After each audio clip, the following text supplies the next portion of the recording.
നമസ്കാരം, ഭാരത് ലൈവിലേക്ക് സ്വാഗതം. നമസ്കാരം. ആരാണ് നമ്മുടെ ന്യൂനപക്ഷങ്ങൾ? നമ്മുടെ ഒപ്പം ഉണ്ടുറങ്ങുന്ന നമ്മുടെ തന്നെ ഭാരതീയ ജനത. മറ്റാരുമല്ല ന്യൂനപക്ഷങ്ങൾ ഇറ്റലിയിൽ നിന്നോ അല്ലെങ്കിൽ റഷ്യയിൽ നിന്നോ ചൈനയിൽ നിന്നോ ഒന്നും വന്നതല്ല. നമ്മുടെ ഭാരതത്തിൻ്റെ മക്കൾ തന്നെയാണ്. ഇവിടെ ഭൂരിപക്ഷമുണ്ടെന്ന് പറഞ്ഞാൽ ഇവിടെ ന്യൂനപക്ഷവുമുണ്ട്. അത് സർക്കാർ തന്നെ വേർതിരിച്ചതാണ്. ചില സൗകര്യങ്ങൾ, സംവിധാനങ്ങളൊക്കെ ഈ അർഹരായവർക്ക്, അവശരായവർക്ക്, സമൂഹത്തിൽ ഒന്ന് കൈപിടിച്ച് ഉയർത്തേണ്ടവർക്കൊക്കെ നൽകേണ്ട വിഭാഗമെന്നാണ് ന്യൂനപക്ഷത്തെ വിഭാവനം ചെയ്തിരിക്കുന്നത്. അങ്ങനെ വരുന്ന ന്യൂനപക്ഷത്തിന് ആരാണ് ആഹാരം കൊടുക്കുന്നത്? ആരാണ് ജോലി കൊടുക്കുന്നത്? ആരാണ് അവൻ്റെ സാമ്പത്തിക കാര്യങ്ങൾ നോക്കുന്നത്?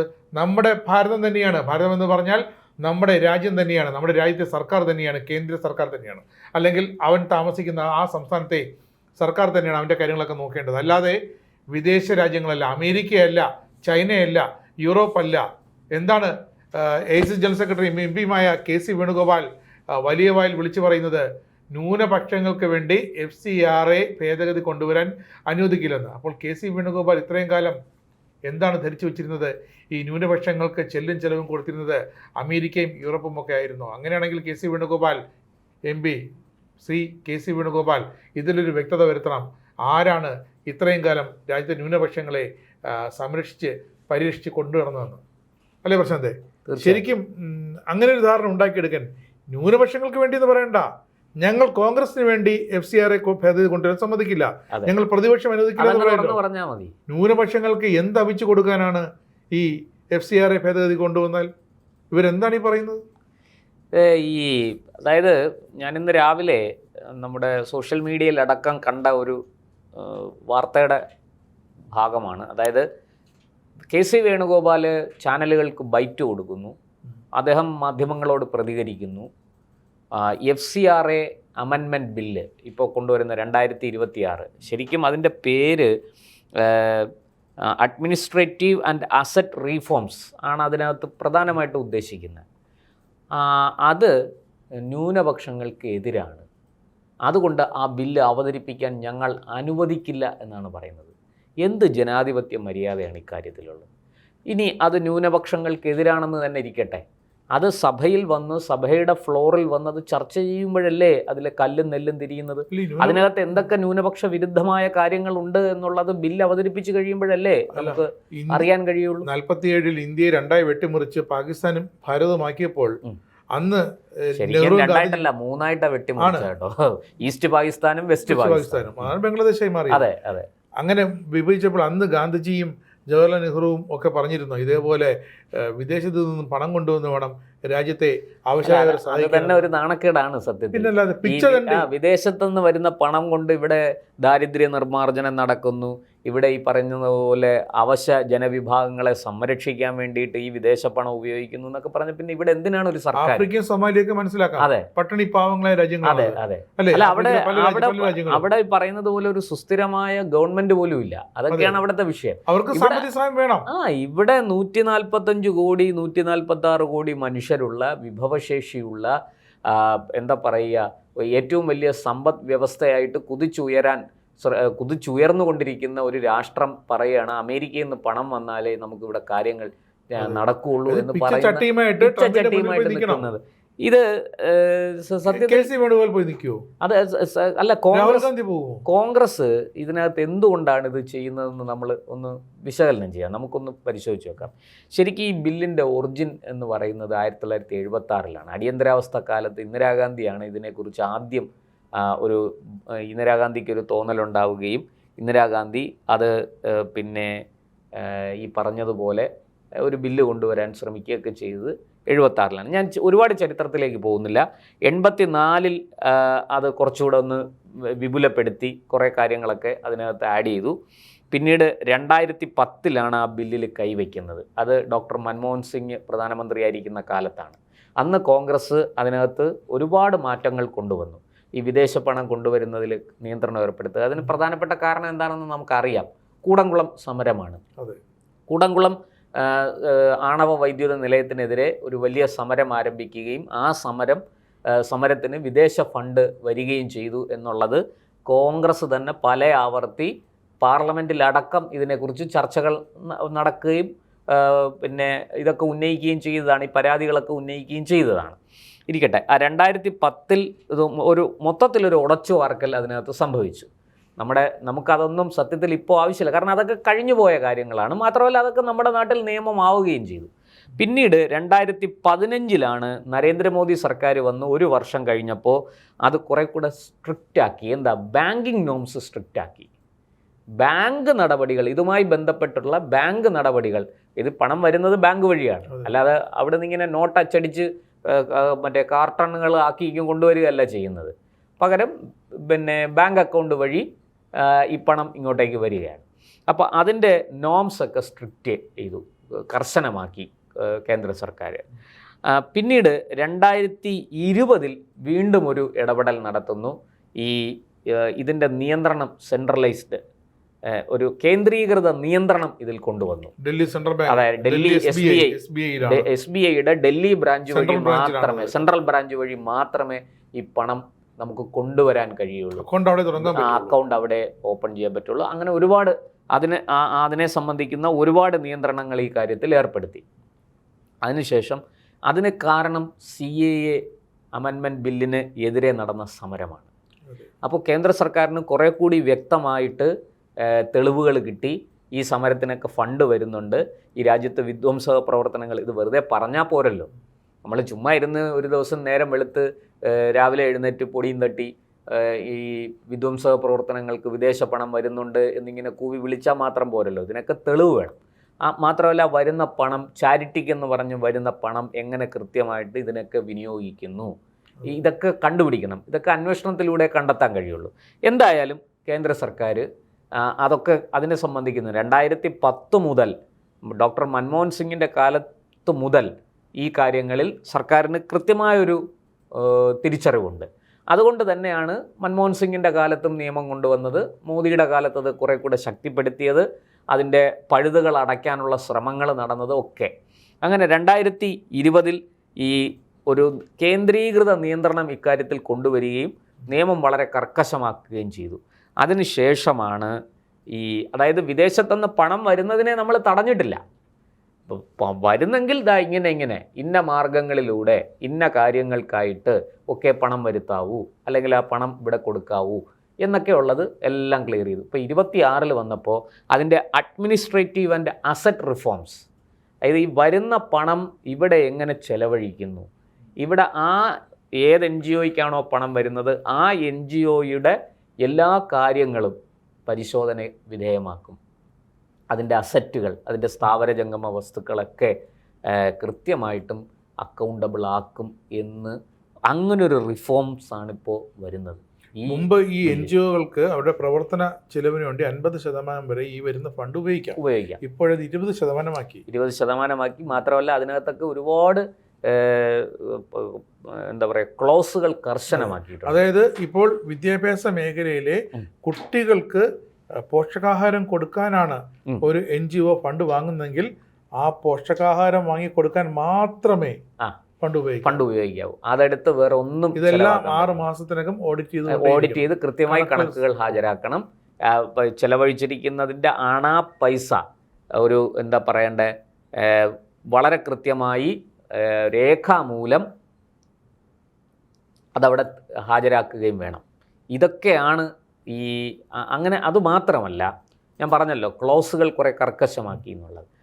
ഈ പറഞ്ഞതുപോലെ ഈ വരുന്ന പണം എടുത്ത് ആൾക്കാർക്ക് ശമ്പളം കൊടുക്കുക, വണ്ടി വാങ്ങുക, ഭൂമി അനധികൃതമായിട്ട് വാങ്ങിക്കൂട്ടുക, ഇതൊന്നും പറ്റില്ല. സ്വന്തം പോക്കറ്റ് അടിക്കാൻ പറ്റില്ല. അതായത് കിട്ടുന്ന പണത്തിന്റെ 20% മാത്രമേ ഇത്തരം കാര്യങ്ങൾക്കായിട്ട് ചെലവഴിക്കാൻ പറ്റൂ. അതും അക്കൗണ്ടബിൾ ആണ്, കണക്ക് കൃത്യമായിട്ട് കാണിക്കണം. നേരത്തെ 50% വരെ ചെലവഴിക്കാമായിരുന്നു, ഇപ്പോൾ അതൊക്കെ വെട്ടിക്കുറച്ചു. ചാരിറ്റി എന്ന് പറഞ്ഞാൽ ചാരിറ്റി, പരിസ്ഥിതി സംരക്ഷണം എന്ന് പറഞ്ഞാൽ പരിസ്ഥിതി സംരക്ഷണം, അല്ലാതെയുള്ള ഒരു പിത്തലാട്ടവും നടക്കില്ല. അപ്പോൾ മറ്റത് ഈ പണം ഉപയോഗിച്ച് ഒരു വലിയ നെറ്റ്വർക്ക് ഉണ്ടാക്കി ആൾക്കാരെ തെരുവിലിറക്കി സമരം ചെയ്ത് ഒരു പദ്ധതി അട്ടിമറിക്കാൻ ഈസി ആയിട്ട് പറ്റുമായിരുന്നു. അതുകൊണ്ടാണ് 2010 ഡോക്ടർ മൻമോഹൻ സിംഗ് നിയമം കൊണ്ടുവന്നത്. അല്ലാതെ മൻമോഹൻ സിംഗ് നല്ലൊരു സാമ്പത്തിക വിദഗ്ധൻ കൂടിയായ മൻമോഹൻ സിംഗിന് ഒരു ദിവസം രാവിലെ ഈ ഉണ്ടിരുന്ന നായർക്ക് ഉൾവിളി ഉണ്ടായി എന്ന് പറയുന്നത് പോലെ ഒരു ഉൾവിളി ഉണ്ടായതൊന്നുമല്ല. അദ്ദേഹം വളരെ കൃത്യമായിട്ട് കാര്യങ്ങൾ പഠിച്ചിട്ട് തന്നെയാണ് ഇത് ചെയ്തത്.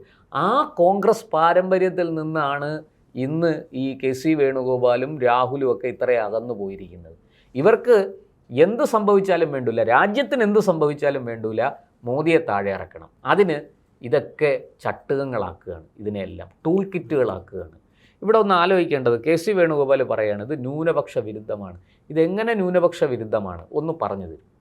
ന്യൂനപക്ഷങ്ങൾ ഇതിനകത്ത് ഇപ്പോൾ പറയുന്ന ഒരു കാര്യം എന്താണെന്ന് വെച്ചാൽ, ഒരു പള്ളിക്ക് വരുന്ന പണം, പള്ളി നിർമ്മിക്കാൻ വേണ്ടിയിട്ട് പണം വരട്ടെ, വന്നു, വസ്തു വാങ്ങിച്ച് അവർ പള്ളി നിർമ്മിച്ചു. ഈ പള്ളി നിർമ്മിച്ചു കഴിഞ്ഞ് പിന്നെ തുടർ പ്രവർത്തനങ്ങളുമായിട്ട് മുന്നോട്ട് പോകുമ്പോൾ ഇതിനകത്ത് എന്തെങ്കിലും തരത്തിലുള്ള ക്രമക്കേട് വന്നാൽ ഈ ലൈസൻസ് റദ്ദാവും, രജിസ്ട്രേഷൻ റദ്ദായി കഴിഞ്ഞാൽ ഈ വസ്തുവകകൾ മുഴുവനും സർക്കാരിലേക്ക് വന്നു ചേരും.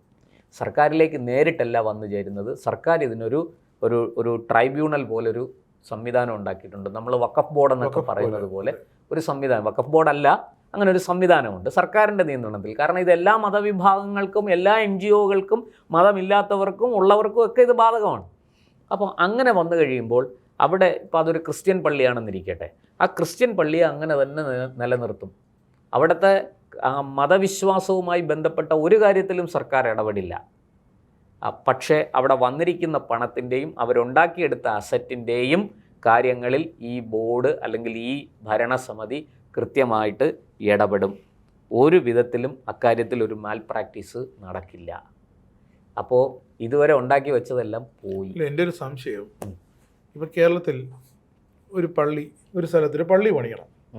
പള്ളി പണിയുമ്പോൾ ആ പള്ളിയിലേക്ക് വരേണ്ട, ആ പള്ളി ഇടവകയിൽ വിശ്വാസികളാണ് പ്രാർത്ഥിക്കാൻ വരേണ്ടത് അല്ലേ? ഒരു ക്ഷേത്രമായാലും അവിടെ വിശ്വാസികളാണ് ആ ക്ഷേത്രത്തിലേക്ക് വരേണ്ടത്. ഇപ്പോൾ പള്ളി പണിയണമെങ്കിൽ നാട്ടുകാരാണ് മെനക്കെടേണ്ടത്. വിദേശത്ത് നിന്നും പണം വാങ്ങി ഇവിടെ ഒരു പള്ളി പണിത് അല്ലെങ്കിൽ ഇവിടെ ഒരു ക്ഷേത്രം പണിത്, അതിൻ്റെ മറുവശം ഞാൻ പറയാം. അതിനൊരു ഇതുണ്ട്. അതായത് ഇപ്പോൾ നമ്മളിവിടെ ഒരു ക്ഷേത്രമാകട്ടെ, പള്ളിയാകട്ടെ, ഒരു ആരാധനാലയം പണിയുന്നു. ഈ ആരാധനാലയത്തിന് വിശ്വാസികൾക്ക് സംഭാവന കൊടുക്കാം നിർമ്മാണത്തിന്. അപ്പോൾ വിദേശത്തിരിക്കുന്ന ഒരു മലയാളി സംഭാവന അയക്കാം. ഇത് വിദേശ പണമാണ്. അത് ഈ ഫോറിൻ കോൺട്രിബ്യൂഷൻ റെഗുലേറ്ററി ആക്ടിൻ്റെ കീഴിൽ വരുന്നതാണത്. അയാൾ അയക്കുന്ന പണം അതായത് ഇവിടെ ഒരു ആരാധനാലയ നിർമ്മാണത്തിന്, ഏത് മതവിശ്വാസിയാകട്ടെ, ആരാധനാലയ നിർമ്മാണത്തിന് പണം അയച്ചു കൊടുക്കുന്നു. അപ്പോൾ ആ പണം അയച്ചു കൊടുക്കുമ്പോൾ ആ പണം വളരെ കൃത്യമായിട്ട് ഇവിടെ വരികയും അത് വളരെ കൃത്യമായി ആ ആവശ്യത്തിന് തന്നെ ചെലവഴിക്കുകയും വേണം. അവിടെയാണ് വിഷയം. ഈ പണം അയക്കുന്നതിൽ ഒരു കുഴപ്പമില്ല. താങ്കൾ പറഞ്ഞതുപോലെ ഇവിടെ പിന്നെ ആരാധനാലയം നിർമ്മിക്കേണ്ടത് വിശ്വാസികളുടെ ജോലിയാണ്, വിശ്വാസികളുടെ കടമയാണ്, അവരുടെ ഉത്തരവാദിത്വമാണ്. പക്ഷേ ഒരാൾ വിദേശത്തിരിക്കുന്ന ഒരു വിശ്വാസി, മലയാളി തന്നെ ആയിക്കോട്ടെ, ഇതിൻ്റെ പരിസരത്ത് താമസിച്ചിരുന്ന ഇതുമായി ബന്ധമുള്ള ഒരാളാണ്, വിദേശത്താണിപ്പോൾ അദ്ദേഹം ബിസിനസ്സോ ജോലിയോ ഒക്കെ ചെയ്യുന്നത്, അവിടുന്ന് പണം അയക്കുന്നു. അല്ല, ഏത് അക്കൗണ്ട് വഴി അയച്ചിരുന്നാലും ഇത് ഈ ട്രസ്റ്റിലേക്കാണ് വരുന്നത്. ഇതിൻ്റെ നിർമ്മാണ ചുമതല നടത്തുന്നത് ഒരു ട്രസ്റ്റ് ആയിരിക്കും, അല്ലെങ്കിൽ അങ്ങനെ ഒരു ഭരണ സംവിധാനമായിരിക്കും. ആ സംവിധാനത്തിൻ്റെ അക്കൗണ്ടിലേക്കാണ് വരുന്നത്. പക്ഷേ ആ അക്കൗണ്ടിലേക്ക് വിദേശത്തുനിന്ന് വരുമ്പം ഈ കേന്ദ്ര സർക്കാർ പറഞ്ഞ മാർഗത്തിൽ കൂടെ വരാൻ പറ്റുള്ളൂ. വേറൊരു മാർഗം അവർക്ക് സ്വീകരിക്കാൻ പറ്റില്ല. ഇനി അങ്ങനെ വന്നു കഴിഞ്ഞിട്ട് ഇവിടെ അത് എന്തിന് ചെലവഴിച്ചു അക്കൗണ്ടബിളാണ്. വളരെ കൃത്യമായിട്ട് ഈ ഒരാൾ വിദേശത്തുനിന്ന് പിന്നെ വലിയൊരു തുക അയച്ചു ഒരു ആരാധനാലയ നിർമ്മാണത്തിന് വേണ്ടി. ഇവിടെ ആരാധനാലയം അല്ല നിർമ്മിച്ചത്, അതെടുത്ത് ആശുപത്രി നിർമ്മിച്ചു, അല്ലെങ്കിൽ പള്ളിക്കൂടം നിർമ്മിച്ചു. കളി മാറി. അതാണ് വിഷയം. ഇവരുടെ ഏറ്റവും വലിയ പ്രശ്നം അതാണ്. ഇവർക്ക് നേരത്തെ നടത്തിക്കൊണ്ടിരുന്ന കച്ചവടങ്ങൾ ഇനി സുതാര്യമായിട്ട് എളുപ്പത്തിൽ നടത്താൻ പറ്റില്ല. തിരിമറി പറ്റില്ല. ഈ മറിയാനും പറ്റില്ല, തിരിയാനും പറ്റില്ല. അത് പൂട്ടു വീഴും. എന്ന് മാത്രമല്ല, രജിസ്ട്രേഷൻ റദ്ദായിപ്പോയാൽ ഈ സ്ഥാവര ജംഗമ വസ്തുക്കളടക്കം നേരെ സർക്കാർ ഇങ്ങനൊരു സംവിധാനത്തിലേക്ക്, ഒരു ഭരണ സംവിധാനത്തിലേക്ക് കൂട്ടിച്ചേർക്കും. അത് മാത്രമല്ല, ഇപ്പോൾ ഒരാൾ രജിസ്ട്രേഷൻ ഉണ്ടായിരുന്നു, 5 വർഷം രജിസ്ട്രേഷൻ ഉപയോഗിച്ച് പണമൊക്കെ കിട്ടി, പല കാര്യങ്ങളും ചെയ്തു. അപ്പോൾ ഒരു സുപ്രഭാതത്തിൽ ആളിന് തോന്നുകയാണ് ഇനി വേണ്ട, മതി എന്ന് പറഞ്ഞ് ഇവിടെ വെച്ച് നിർത്തിയെന്നിരിക്കട്ടെ, അപ്പോഴും ഇത് മുഴുവനും ഈ സർക്കാർ സംവിധാനത്തിലേക്ക് പോകും. ഇത് ഈ പറയുന്നത് പോലെ വേറൊരാളിന് ഇതിനെ അങ്ങോട്ട് കയ്യിലാക്കി മുന്നോട്ട് പോകാൻ പറ്റത്തില്ല. ചുരുക്കത്തിൽ അവരുടെ മനസ്സിൽ ഈ പണം ചെലവാക്കുന്നവരുടെ മനസ്സിലൊരു വിശ്വാസം ഉണ്ടാക്കിയെടുക്കുകയാണ് ഈ ഭേദഗതി ബിൽ. അതായത് ഈ വസ്തുവും ഈ അസറ്റും ഒക്കെ സർക്കാരിൻ്റെ വകയാണ്, ഇന്ത്യയുടെ വകയാണ്. നിങ്ങൾ ഇത് പരിപാലിക്കുകയാണെങ്കിൽ നിങ്ങളുടെ കയ്യിലിരിക്കും. നിങ്ങൾ ഇട്ടേച്ച് പോയാൽ ഇത് മറ്റാർക്കും കൊണ്ടുപോകാൻ പറ്റില്ല. അത് സർക്കാരിൻ്റെ ഭാഗത്തേക്ക് പോകും. ഇത് എന്താ അങ്ങനെ ചെയ്തുകൂടെ? എന്താണ് അതിലെ തെറ്റ്? അതിന് പകരം അത് ഏതെങ്കിലും കൊള്ളക്കാരൻ്റെ കയ്യിലേക്ക് കൊടുക്കണമെന്നാണോ? കാട്ടുകള്ളന്മാരുടെ കയ്യിലേക്ക് കൊടുക്കണമെന്നാണോ? കട്ടുമുടിപ്പിക്കാൻ കൊടുക്കണമെന്നാണോ പറയുന്നത്? ഈ പ്രതിപക്ഷത്തിൻ്റെ ഒരു ധർമ്മം നിർവഹിച്ചൂടെ? അവർ ഈ ബില്ല് അവതരിപ്പിച്ചതിന് ശേഷം അതിനകത്ത് മനുഷ്യത്വ വിരുദ്ധമായ, നമ്മുടെ ഭരണഘടനാ വിരുദ്ധമായ എന്തെങ്കിലും കാര്യങ്ങളുണ്ടെങ്കിൽ അത് ചൂണ്ടിക്കാണിച്ച് തിരുത്തിക്കാം. അതിനാണ് സഭയിൽ ചർച്ച വെക്കുന്നത്. ഈ ബില്ല് വന്ന ഉടനെ അങ്ങ് ഒറ്റയടിക്ക് പാസ്സാക്കുകയല്ല ചെയ്യുന്നത്. ഇനി അങ്ങനെ പാസ്സായാൽ തന്നെയും ഇവർക്ക് പരാതി JPC പോലെയുള്ള സംവിധാനത്തിലേക്ക് പോയി പരാതി കൊടുക്കാം, അല്ലേ? അല്ലാതെ ബില്ല് അവതരിപ്പിക്കാൻ സമ്മതിക്കില്ല എന്ന് പറഞ്ഞാൽ അത് തികച്ചും ജനാധിപത്യ വിരുദ്ധമാണ്. അത് പറയാൻ ഒരു ബഹുമാനപ്പെട്ട മെമ്പർക്ക് യാതൊരു റൈറ്റുമില്ല. ഒരു ബില്ല് അവതരിപ്പിക്കാൻ നോക്കൂ, നമ്മുടെ പാർലമെൻറ്റിലും നമ്മുടെ നിയമസഭയിലും ഒക്കെ സ്വകാര്യ ബില്ലുകൾ പോലും വരാറുണ്ട്, അല്ലേ? ഒരു MLAയോ ഒരു MPയോ അവതരിപ്പിക്കുന്ന സ്വകാര്യ ബില്ലുകളുണ്ട്. അപ്പോൾ അങ്ങനെ പോലും സൗകര്യമുള്ള, അല്ലെങ്കിൽ അത്രത്തോളം വിശാലമായിട്ട് ഇതിനെ കൈകാര്യം ചെയ്യുന്ന നമ്മുടെ ജനാധിപത്യ സംവിധാനത്തിനോട് പറയുകയാണ് ഇവിടെ ഇത് ചെയ്യാൻ പറ്റത്തില്ല, അനുവദിക്കില്ല എന്നാണ് പറയുന്നത്. എന്ത് മര്യാദയാണ് അതിനകത്തുള്ളത്? അപ്പോൾ അതിൽ നിന്ന് മനസ്സിലാക്കാം കോൺഗ്രസ്സിന് എന്തൊക്കെയോ ഒളിച്ചു കളിക്കാനുണ്ട് ഇതിനകത്ത്. കോൺഗ്രസ് എന്തുകൊണ്ടാണ് കോൺഗ്രസിൻ്റെ കാലത്ത് 2010 വലിയ മാറ്റങ്ങൾ കൊണ്ടുവന്ന ബില്ലാണ്. കോൺഗ്രസ്സാണ് ഇങ്ങനെ ഒരു ബില്ലിന് അതാണ് ചോദിച്ചത്. 76 ഇന്ദിരാഗാന്ധി കൊണ്ടുവന്ന ഇന്ദിരാഗാന്ധി ഡ്രീം പദ്ധതി നിയമമാണത്. തൊട്ട് പിന്നാലെ മൻമോഹൻ സിംഗ് അതിനൊന്ന് കടുപ്പിച്ചു. അല്ല, 76 വന്നതിന് ശേഷം 84 പിന്നെ 95 ഒക്കെ മാറ്റങ്ങൾ വരുത്തിയിട്ടുണ്ട്. 2010 മൻമോഹൻ സിംഗ് കൂടുതൽ കടുപ്പിച്ചത്. ഇതിനെയാണ് അടുത്ത 2015 2020 മോദി സർക്കാർ ചില മാറ്റങ്ങൾ വരും. ഇപ്പോൾ 2026 നിയമം കൂടുതൽ കർക്കശമാക്കിക്കൊണ്ട്, അതായത് പഴുതടച്ച ഒരു FCRA നിയമം, അതാണ് ഉദ്ദേശിക്കുന്നത്. ശരിക്കും കോൺഗ്രസ് ശരിക്കും ഇന്ദിരാരെയും മൻമോഹൻ സിംഗിനെയും എല്ലാം തള്ളി പറയുകയാണ്. അതാണ് കോൺഗ്രസ് മലർന്നു കിടന്ന് തുപ്പുകയാണ് ചെയ്യുന്നത്. രാഹുൽ ഗാന്ധിയും KC വേണുഗോപാലും ഒക്കെ. സത്യത്തിൽ ഇവർ ഈ പറയുന്നത് പോലെ ന്യൂനപക്ഷ വിരുദ്ധമായ എന്തെങ്കിലും ഇതിലുണ്ടെങ്കിൽ തീർച്ചയായിട്ടും നിങ്ങൾക്കത് സഭയിൽ വരുമ്പോൾ അതിനെ നഖശികാന്തം എതിർക്കാമല്ലോ. നിങ്ങൾക്ക് അവിടെ, ഞാൻ പറയട്ടെ, സഭയിൽ ഭൂരിപക്ഷം ഇല്ല കോൺഗ്രസ്സിന്. ഇപ്പോൾ ഇതനുസരിച്ചാണെങ്കിൽ കോൺഗ്രസ് എന്താണ് ചെയ്യുന്നത്? ഇതിനകത്തുനിന്ന് വളരെ വ്യക്തമാണ്. കോൺഗ്രസ് തലയൂരുകയാണ്. ന്യൂനപക്ഷങ്ങളോട് ഞങ്ങൾക്ക് എന്ത് ചെയ്യാൻ പറ്റും? ഞങ്ങൾ ഫൈറ്റ് ചെയ്തു, പക്ഷെ നടന്നില്ല. ഞങ്ങൾ വലിയ ബഹളമൊക്കെ ആരാണോ കോൺഗ്രസിനെ താങ്ങി നിർത്തുന്നത് അവരെ തൃപ്തിപ്പെടുത്താൻ വേണ്ടിയിട്ടാണ് ഈ നാടകങ്ങളൊക്കെ. അല്ലാതെ ഇതിനകത്തൊന്നും യാതൊരു ആത്മാർത്ഥതയും ഇല്ല. ആത്മാർത്ഥത ഉണ്ടെങ്കിൽ ആ ബില്ല് സഭയിൽ വന്ന് അത് ചർച്ച ചെയ്ത് അതിൽ വേണ്ട തിരുത്തലുകൾ ആവശ്യമുണ്ടെങ്കിൽ തിരുത്തലുകളൊക്കെ വരുത്തി നമ്മുടെ രാജ്യത്തിൻ്റെ നന്മയ്ക്ക് വേണ്ടിയിട്ടൊരു നിയമം ഉണ്ടാക്കിയെടുക്കുക. അല്ലാതെ ഈ പറയുന്നത് പോലെ രാഷ്ട്രീയ ലാഭത്തിന് വേണ്ടിയിട്ട് സ്വന്തം കാര്യം സിന്ദാബാദെന്നും പറഞ്ഞ് ഇറങ്ങിയാൽ അത് പൊട്ടി പോളീസായി പോവുകയുള്ളൂ. ഒരു സംശയമില്ല. അത് രാഹുലായാലും KC വേണുഗോപാലായാലും ശരി, ക്രിയാത്മകമായ ചർച്ച സഭയിൽ നടക്കട്ടെ. ഈ ബില്ല് അവതരിപ്പിച്ച് അതിലെ ശരിയും തെറ്റും, കല്ലും നെല്ലും തിരിച്ച് വളരെ കൃത്യമായി ചർച്ചകളിലൂടെ, സംവാദങ്ങളിലൂടെ പഴുതടച്ച ഒരു ഭേദഗതിയാണ് കൊണ്ടുവരേണ്ടത്. അതിന് പകരം ഞങ്ങൾ ഈ ബില്ല് അവതരിപ്പിക്കാൻ സമ്മതിക്കില്ല, ഇത് നടപ്പാക്കാൻ അനുവദിക്കില്ല എന്നൊക്കെ പറയുന്നത് ഗുണ്ടായിസമാണ്. ആ ഗുണ്ടായിസം ഏത് രാഷ്ട്രീയ പാർട്ടിയാണെങ്കിലും ശരി കയ്യിൽ വെച്ചാൽ മതി. അത് ജനാധിപത്യത്തിൽ അത് വിജയിക്കാൻ പോകുന്നില്ല. തീർച്ചയായിട്ടും ജനാധിപത്യത്തിൽ ഇത്തരം കാര്യങ്ങൾ പാർലമെൻറ്റിൽ വരണം, ചർച്ച ചെയ്യണം, അത് ജനങ്ങളെ ബോധ്യപ്പെടുത്തി ജനനന്മയ്ക്ക് വേണ്ടിയിട്ടാണ് ബില്ലുകൾ പാസ്സാക്കി നിയമമാക്കേണ്ടത്. അതിൽ നിന്ന് വകുപ്പും ചട്ടങ്ങളും ഉണ്ടാക്കേണ്ടത്. അല്ലാതെ ആരുടെയെങ്കിലും സ്വാർത്ഥ താല്പര്യങ്ങൾക്ക് വേണ്ടിയിട്ടല്ല ബില്ലുകൾ കൊണ്ടുവരേണ്ടത്. രാജ്യ നന്മയ്ക്കായിരിക്കണം. ഈ FCRA അമെൻമെൻറ്റ് തീർച്ചയായിട്ടും ഈ അഡ്മിനിസ്ട്രേറ്റീവ് ആൻഡ് അസറ്റ് റിഫോംസ് എന്ന് പറയുന്ന ഈ ഭേദഗതി അത് രാജ്യ താല്പര്യത്തിന് വേണ്ടി തന്നെയാണ് എന്നുള്ളതാണ് ഇതുവരെയുള്ള ഇത് സംബന്ധിച്ച വിവരങ്ങളിൽ നിന്ന് നമുക്കെല്ലാവർക്കും മനസ്സിലാകുന്നത്.